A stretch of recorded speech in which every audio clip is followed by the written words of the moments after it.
في ذكرى حجر رشيد معرفتنا بالحضاره المصريه القديمه، بيسعدنا ان احنا يكون معانا دكتور اسلام محمد سعيد، دكتور الارشاد السياحي بالمعهد العالي للدراسات النوعيه وعضو اتحاد المؤرخين العرب.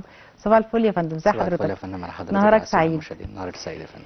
خلينا نبتدي بقى نمسك حجر رشيد ده من اوله خالص. هو عباره عن ايه حجر رشيد؟ ايه هو حجر رشيد؟ طبعا بالتحديد حجر رشيد يعتبر الايقونه الخاصه بمرتنيات مصر القديمه. يكاد يكون الأيقونة الأبرز في تاريخ الحضارة المصرية القديمة، اللي ساهمت بشكل فعال في فك اللغز أو معرفة أسرار المصري القديم. صحيح. ويمكن الجوانب دي تفصيلاتها من نفس النحو اللي احنا نتحدث عنه بالتفصيل. القطعة دي ممكن نطلق عليها الأفضل إنها لوحة مش حجر، باعتبارية إن الحجر لو هو حجر هيبقى حجر بمثابة صلد، إنما إذا تم وضع عليه بعض المنقوشات المنحوتة يتحول إلى لوحة. تمام. فالافضل اللي احنا نقول لوحه مجازا رشيد او مرسوم منف، وده يمكن اللفظ الادق علميا باعتبار ان هو بيحوي النصوص اللي اتكلمت عن ان اشبه ان المتون اللي كانت او النصوص اللي داخل المتن بتاع اللوحه ديت كانت موجوده من قبل او موضوعه من قبل كهنه مدينه منف. تمام. فلذلك عرف باسمهم مجازا مرسوم منف. أيوة. ولكن على الصعيد اللي احنا هنتكلم عنه طبعا فكره انتقالها مجازا او عثور عليه في رشيد، فابتدى يتسمى حجر رشيد نسبه للمدينه. طب هو هنا بقى يعني ايه اتفك رموزه؟ تمام. وهو يعني طبعا هسأل تفاصيل كتير، بس أكيد. فكره اتفك رموزه دي يعني ايه؟ طبعا بالتحديد الحجر بيرجع تاريخه لعام 196 قبل الميلاد، عهد ملك بطلمي اسمه بطلميوس إبيفانس أو إبيفانيس باليوناني بمعنى الظاهر أو الظاهر. تمام. الملك دوت في الفترة بتاعته بالتحديد كانت تظبيطها فترة مليئة ممكن نقول العنف بعض الشيء أو ممكن توتر إلى حد ما، وبعدها ابتدى المصريين يحسوا ان بقى ليهم وضعيه داخل المجتمع من عهد والده اللي هو بطلميوس 4. ايوه. بقوا يبقى ليهم صوت لبعض الشيء، يطالبوا بحقوقهم. فابتدى الملك دوت بعد ما تولى بعد والده وبعد القضاء على حاله من ممكن نقول الاندثار لكل موروثات المصريين، في عنف، في قحط، في مثابه انتهاك للحرمات من قبل الحاشيه الملكيه بتاعت والده او اللي هم كانوا اوصياء على الملك الصغير قبل ما يتولى بطلميوس 5. تمام. فلما جه يتولى السلطه ابتدوا الكهنه ان هم يمجدوه طبقا للافعال اللي ساعدت على انهاء كل الازمات اللي فاتت دي. تمام. فابتدوا ان هم بعد مثابه بنقول في عمر ال 13 سنه من حكمه، يعني هو بالتحديد تولى وهو عنده 5 سنين، كان واصي عليه طبعا او واصين عليه عدد من اللي كانوا موجودين داخل البلاط الملكي او الحاشيه من وزراء من قاده الجيش وما شابه، لحد ما وصل سن 13 او 14 سنه ابتدوا توجوه رسمي. الكلام ده كان كام سنه؟ كام؟ 196 بالتحديد قبل الميلاد.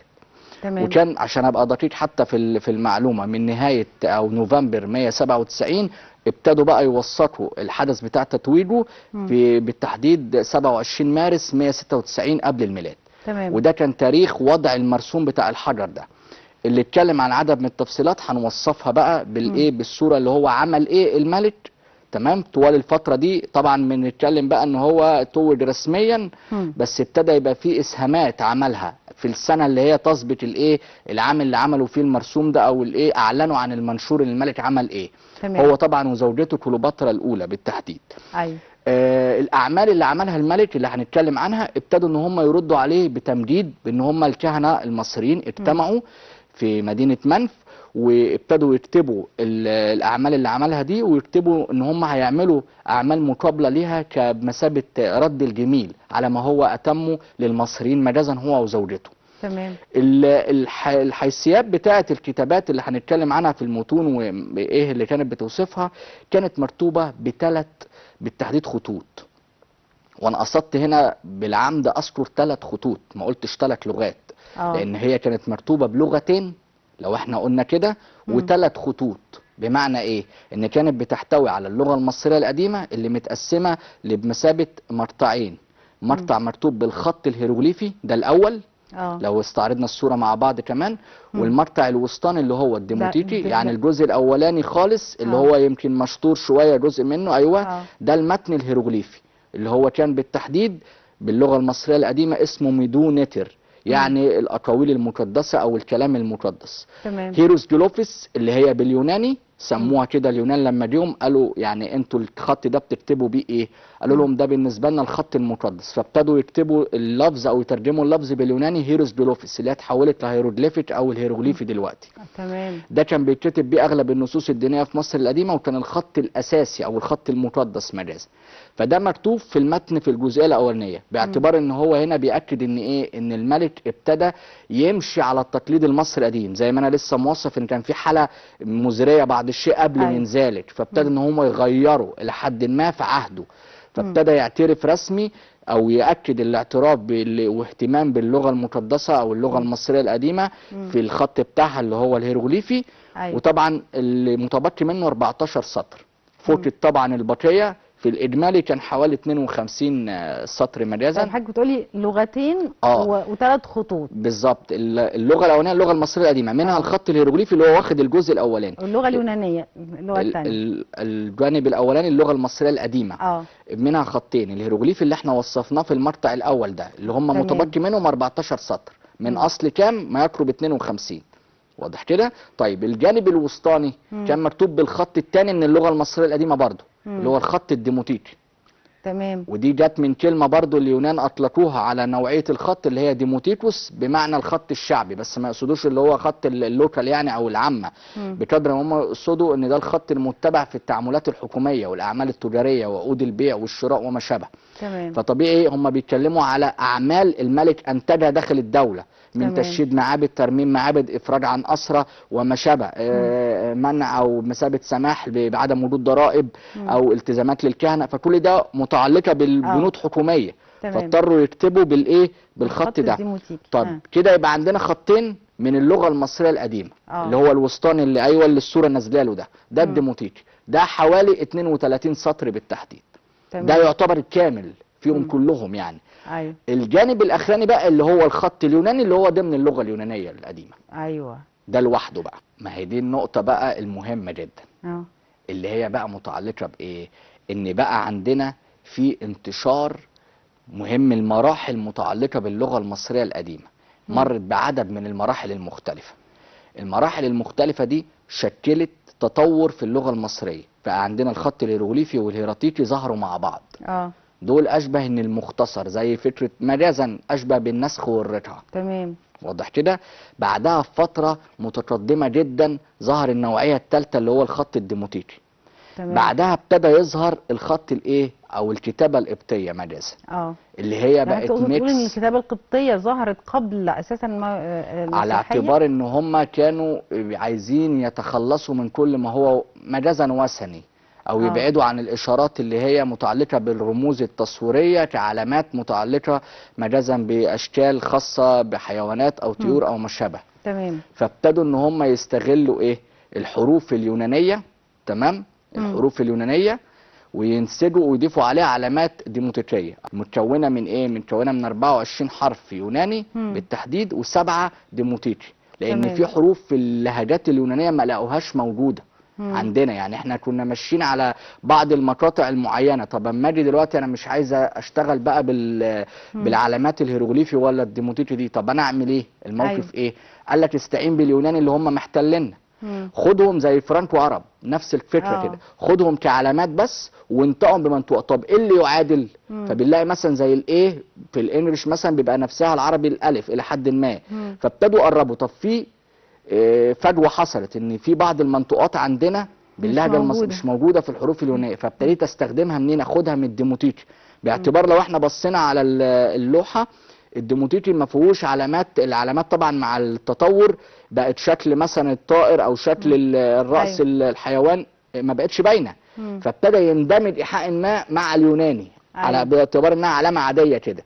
فابتدوا ان هم يقول لك يبقى هي دي القبطيه اللي هنمارس بها الديانه المسيحيه مجازا بعد من ذلك. تمام. طيب الحاله اللي انا بوصفها دي ليه قلناها؟ علشان الناس بتفتكر ان هو عمل مقارنه دايركت ما بين فخد الحروف هنا وهنا بالظبط. لا طب انا قلت ده يوناني قديم. طب هو عمل ايه لما جه يفك؟ يعني احنا انتقلنا لطريقه الفك او الحاله بتاعته. ان هو جاب الخرطوش بتاع الملك بطليموس الخامس، ده كان متكرر في 6 مرات. تمام. وفي الهيروغليفيا زي اللي قدامنا ده كده، يعني ده بالتحديد اخر جمله او اخر عباره في التكست الهيروغليفي في الجزء بتاع لوحه حجر رشيد آخر مجاز. سطر في النص مكتوب طبعا الهيروغليفي. ني سود بيتي بتوليمس عن خجات ميري بتح، اللي هو بالتحديد المنتمي لمصر العليا والسفلى، ده لقب التتويج يقصد الشمال والجنوب. الملك البطلمي عن خجت العائش الى الابد او نتمنى له الحياه الابديه، محبوب المعبود بتاح. وبعدين عندنا نتر هير نبن فرو، اللي هي بالتحديد المعبود راضي سيد الخيرات.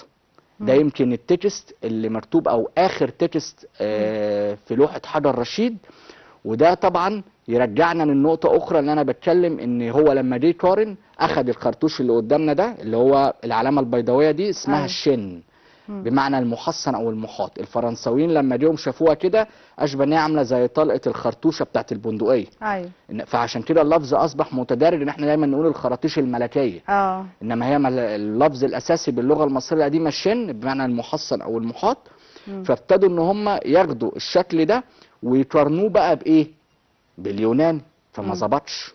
لان وجد ان ايه؟ ان الحروف مش مترابطه مع بعضها. فتم الاعتماد على الايه؟ القبطيه بقى. لان في الفتره اللي هي بمثابه بعد انتشار المسيحيه وبعد الاهتمام الكبير جدا بالاثار المصريه ومن ثم المومياوات، ابتدوا ان هم ياخدوا المومياوات باعتبار ان هم ياخدوا المسيحيه بتاعت المومياوات واستخدموها في بعض العلاجات، وابتدوا يسرقوا بعض البرديات الكتيره جدا. منهم برديات قبطيه كتيره جدا طلعت بره في القرن ال17 بالتحديد. فابتدوا يفكروا ان ليه ما ناخدش مقارنه ان دي يعتبر كانت اخر مرحله من مراحل اللغه المصريه القديمه. ليه ما نحاولش نقرب الطريقه بتاعتها بالتحديد بان نعبر او نوصل لترجمه اللغه المصريه القديمه. هو ده، هل ده اللي فكر فيه شامبليون بالفعل. طبعا مش هو اول واحد عمل كده، كان في قبل من كده اسهامات كتيره جدا مش من اللي هم كمان متداركين دلوقتي. يعني في بعض الناس تقول ان العرب كان ليها اسهامات. جابر بن حيان عمل كتب كتيره جدا حاول يفك اللغه المصريه، فشل. المكريزي ابن وحشاه النبطي، وده اشهر واحد طبعا اللي معتقدين ان هو المؤلفه بتاعته شوق المستهام في معرفه رموز الاقلام. دي كانت يكاد يكون اللي قالت ولا اي حاجه. يعني هو حاول انما ما قدرش يتوصل حتى لكلمه واحده عشان الناس بتدعي حاجه مش مستوعباها اطلاقا، وبتحاولوا ينسجوا او يقولوا اسهام. احنا بنوضح الاحقيه، احنا بنقول ان كان في اسهامات ولكنها لم يتم نجاحها. بالنسبه لاستخدام القبطيه او ربطها بالمصريه القديمه، ده كان على قد عدد من الكهنه اليسوعيين مجازا. ابرزهم كان واحد اسمه كيرشر بالتحديد، وده كان يسوعي، كاهن يسوعي الماني. بالتحديد مؤلفة تكون عام 1636، يعني بنتكلم قبل اكتشاف الحجر اصلا. حاول يقارن ما بين اللغة القبطية وبين المصرية القديمة، واعتبر ان القبطية اخر مرحلة من مراحل تطويرها مجازا. ايوه تمام، اللي هي اوريدي استخدمت فيها الايه؟ الحالة بتاعة التعبير بالحروف اليونانية مجازا زي ما وصفنا. على هذا النحو لما جه يقارن قدر يوصل فعلا لمواضع متشابهة، بس ما قدرش يستخرج الناتج النهائي او المثابه بنقول شكل الحروف الشكل الكامل. لحين ما جه شامبليون بقى بعد من ذلك ابتدى يمشي على نفس الخطى ده. بس الحلقه بقى المهمه اللي لازم نقولها ان كان السبيل ان شامبليون يطلع على القبطيه ويدرسها بشكل كامل عشان يقدر يفك حجر رشيد، كان بمثابه شخص مصري هو الداعم ليه.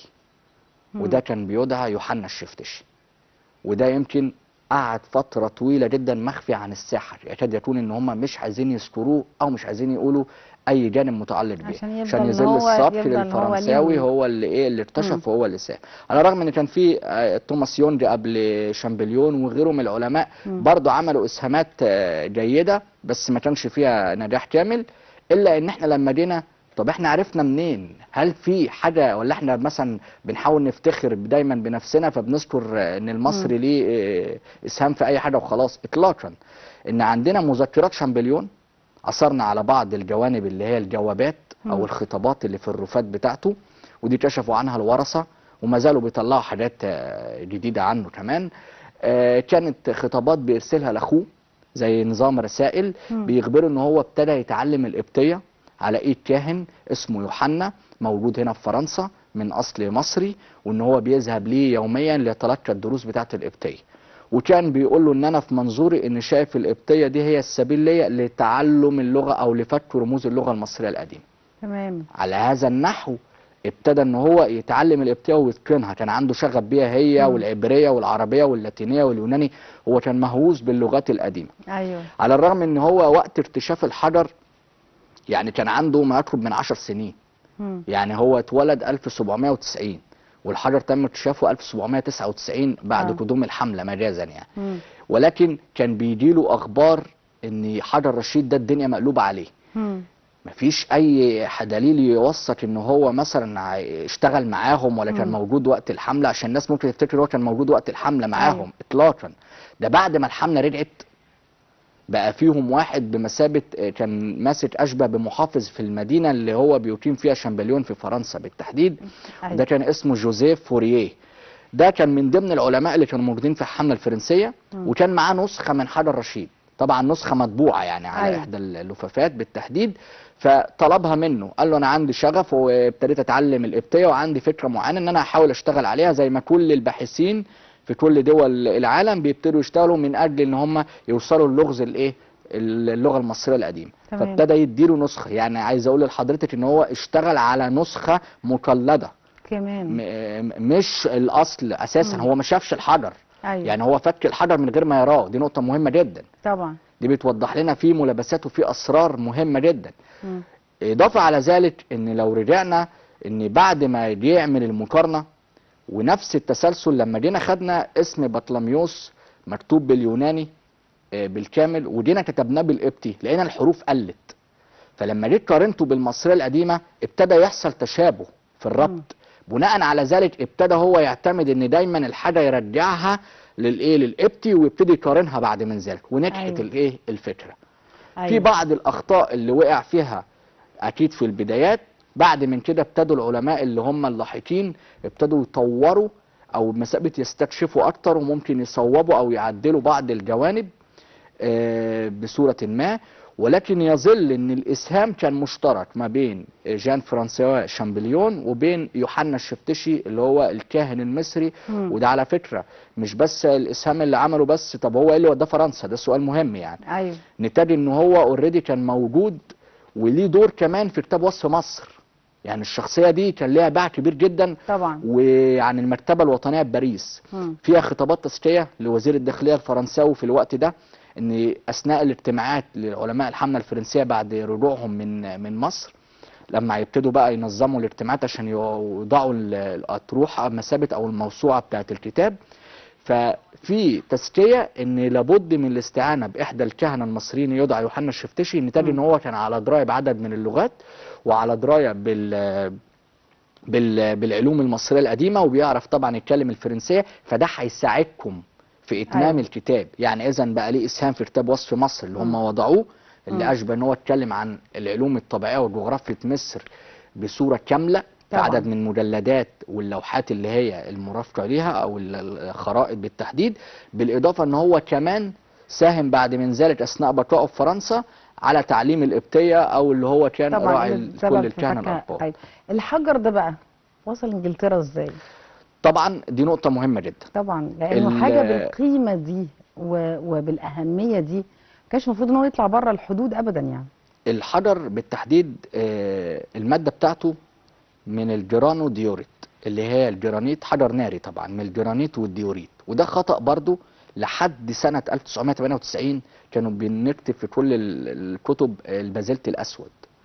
لحد ما هم البريطانيين مجازا حاولوا ان هم يعملوا له عمليه تنظيف بعض الشيء، فابتدوا يلاقوا ان اللي بقى يطلع بمثابه بقايا سوداء، فقالوا ان الحجر تهالك مجازا. اكتشفوا ان ده الحبر اللي كان بيتوضع اثناء الطباعه منه نسخ عشان يبتدوا يدوها الباحثين اللي في العالم. ده طبعا بعد نقل له عمليه تطوير للمتحف مجازا البريطاني، فبيطلعوا المرتنيات ينظفوها، فاكتشفوا الامر ده، فابتدى يحصل تعديل ان بدل لما بقينا نذكر ان هو مصنوع من ماده البازلت الاسود او المركب بتاعه، لا هو مصنوع من الجرانو ديوريت. طيب الحاله بتاعته ان بعد اكتشافه 1799 من قدوم الحمله، وطبعا دي نقطه مهمه، احنا هنمشي الامور بخطوات كده. ان تم اكتشافه في قلعه السلطان الاشرف قايتباي، دي اللي هي القلعه الثانيه في رشيد مش في اسكندريه. أيوة. كان عنده قلعتين. القلعه دي اتبنت عام 877 هجريا 1472 ميلادي. والقلعه دي وقتها كانت في الفتره المملوكيه، وحصل تطور بعدها او بمثابه بنقول تحديثات ليها عده لحد ما وصلنا لفتره الفرنساويين. لما جم احتلوا مصر قال لك ان احنا عايزين نأمن الجبهه اللي هي الشماليه دي بعض الشيء، فوجدوا ان القلعه دي ممهده ان يقدر يعمل لها استحكامات عسكريه وتحصينات ويضخ فيها عدد من المعدات والبنادق والمدافع، ويعمل لها تطوير بحيث انها تبقى جبهه دفاعيه ضد مين؟ الانجليز طبعا. لو هاجمونا او الاتراك. تمام. اثناء اتمام الاستحكامات او عناصر التطوير دي اكتشفوا ايه؟ وجود الحجر ده في الناحيه او في البرج الشمالي الشرقي من القلعه بالتحديد، ملقي على الارض. طبعا كل اللي موجودين في الجيش الفرنساوي سواء ضباط او حتى جنود بمصاحبه العلماء طبعا اللي كان لهم ادوار اخرى كانوا على درايه علميه وعندهم قوه ملاحظه كبيره جدا. فمنهم الضابط اللي عثر عليه على الحجر بالتحديد اسمه بير بوشارد، ده اللي لقاه وعلى الفور خده وداه للقائد بتاعه اللي هو اسمه مينو، وده هيأسلم بعد فتره وهيتجوز مصريه وهيسمي نفسه عبد الله مينو كمان بعد من ذلك. فضل وضعه في اسكندريه لمده سنتين وبعدين ودوه القاهره بعد ما عرف طبعا نابليون بونابرت بالامر، وابتدى على الفور ان هو يعمل عدد من النسخ المطبوعه من خلاله ويوزعها على كل العلماء في كل الجامعات الاوروبيه وكل دول العالم باعتبار ان هم يشتغلوا على البحث. تمام. اثناء الفتره دي ابتدت تحصل المناوشات العسكريه ما بين الانجليز وبين الفرنساويين. أيوة. والحاله بتاعت ان ضروري يبقى في جلاء للفرنساويين عن مصر مجازا. ايوه. وبناء على ذلك حصلت معاهده ما بين الانجليز والفرنساويين، معاهده الجلاء دي في اسكندريه. بموجب المعاهده دي ان يتم طبعا فيها جوانب كتيره بقى متعلقه بالعسكريه او السياسه مجازا، فيهم شق متعلق بالايه؟ بالمعهد العلمي اللي هو تم بناؤه في القاهره بالتحديد، وده كان مجازا اول مؤسسه تعليميه في العصر الحديث. طبعا كان في كل المخطوطات والوثائق بقى والدراسات اللي تمت على الاثار المصريه والعلوم الطبيعيه في مصر بكل ما فيها. تمام. فطبعا كان من ضمن الشروط ان هم يسلموا نفسهم الجنود او العلماء اللي موجودين ويتركوا المقتنيات او الاثار اللي موجوده او الوثائق اللي هم وضعوها او بمثابه دونوها كتحليلات بقى وكايه كابحاث علميه على الامر ده. طبعا حصل رفض من ضمن بنود المعاهده ان الفرنساويين رفضوا للانجليز، ولكن في النهايه اجبروا على ان هم يسلموا عدد من المقتنيات، منهم طبعا كان الحجر للاسف الشديد عشان كده وصل انجلترا، ومنهم بعض الابحاث. وبالفعل وصل المتحف البريطاني وفي كارثه عملوها لابد ان احنا نذكرها، وفي صوره معانا هنا اللي كانت جايه من الجانب بتاع الحجر. الحجر طوله حوالي 117 سنتيمتر، وزنه حوالي 750 كيلو جرام. السمك العرض بتاعه حوالي 70 سنتيمتر، السمك بتاعه ده اللي يهمني. الجوانب دي حوالي 28 سنتيمتر. طبعا راحوا عملوا كارثه مهمه جدا يعني لازم ان احنا نذكرها، ان كتبوا بالفونت الانجليزي على الجوانب. الانجليش فونت هنا والسكريبشن ايوه بالظبط هنا. كتبوا وصف على الجانب اللي هو اللي على الشمال بتاعنا، البصمه بتاعتهم يعني. كتبوا يمكن هي مش واضحه للاسف، كتبوا ان هو اسر من قبل القوات الانجليزيه من الفرنساويين عام 1801. وعلى الجانب اللي على اليمين اللي هو كان قدامنا في الشاشه كتبوا ان هو يقدم الى الملك جورج الثالث حاكم انجلترا في الوقت ده. طبعا ده عشان اشبه ان هم يوثقوا ان ده بتاعهم، ان ده اصبح بقى بتاعهم ولا يمكن لان انت لو جيت ازلت النقوش دي ممكن تهشمه او تعرضه لاي عنصر من التكسير او التدمير. ربنا يسهل نعرف نستعيده مرة تانية لأرض الوطن. نتمنى. شكرا لحضرتك دكتور إسلام محمد سعيد، دكتور الإرشاد السياحي بالمعهد العالي للدراسات النوعية وعضو اتحاد المؤرخين العرب. شكرا جزيلا، نهارك سعيد يا فندم. شكرا لحضرتك. شكرا.